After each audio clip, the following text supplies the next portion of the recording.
Good morning. Good morning. আমি স্বপন দাস, বেহালা থেকে আসছি। আমি এই 10 মাসে আমি ব্রোঞ্জ হলাম। তো আমার আপলাইন পার্থ কর্মকার স্যার, আমাদের মেন্টর, আমাদের গুরু ইয়াসিন আলী স্যার। তা আমি এটা মানে খুব ভাবতাম যে কি করে ব্রোঞ্জ হবো, এটা প্রথম পদক্ষেপ মানে হিসাবগত মাধ্যমিক পাস করা। তো আমি অনেক এটা নিয়ে দিনরাত ভাবতাম। স্যার আমাকে প্রচুর হেল্প করেছেন, বারবার আমার কাছে সেই বেলেঘাটা থেকে বেহালায় ছুটে এসেছেন। আর আমার সত্যি বলতে মানে একটা রোজগারের ভীষণ ইচ্ছে ছিল।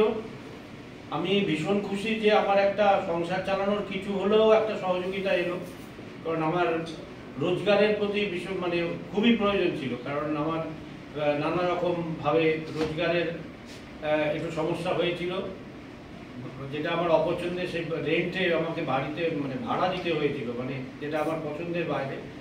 তো আমি এখান থেকে আরো এগিয়ে যেতে চাই এবং যাবই। আমি 3 মাসের মধ্যে সিলভার হবো একদম, আমি সেরকম একটা গোল সেট করে রেখেছি। এবং আমার বেড়াতে যাওয়ার আমি ভীষণ পাগল। আমার একটা ব্যাগ রেডি থাকতো, যদিও বিদেশে তো প্রশ্ন ওঠে না। দীঘা, পুরী, দার্জিলিং বহুবার গেছে, বহুবার। তো আমি মাঝে মাঝেই যেতাম, মানে দেখা গেছে যে 1 মাসে 3 বার বেড়াতে গেছি।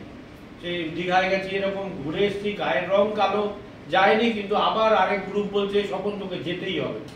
ঠিক আছে চলো। ওইটা আমার কানে এলে আমি আর মানে আটকাতে পারি না। আমার ওই বাড়িতে এসেই যদি ব্যাগ খুঁজি, আমার মা বুঝতে পারে না এই বেড়াতে যাবে, মানে তাতে একটা তোয়ালে, একটা আপ প্যান্ট, মানে একটা অ্যারেঞ্জমেন্টই থাকতো।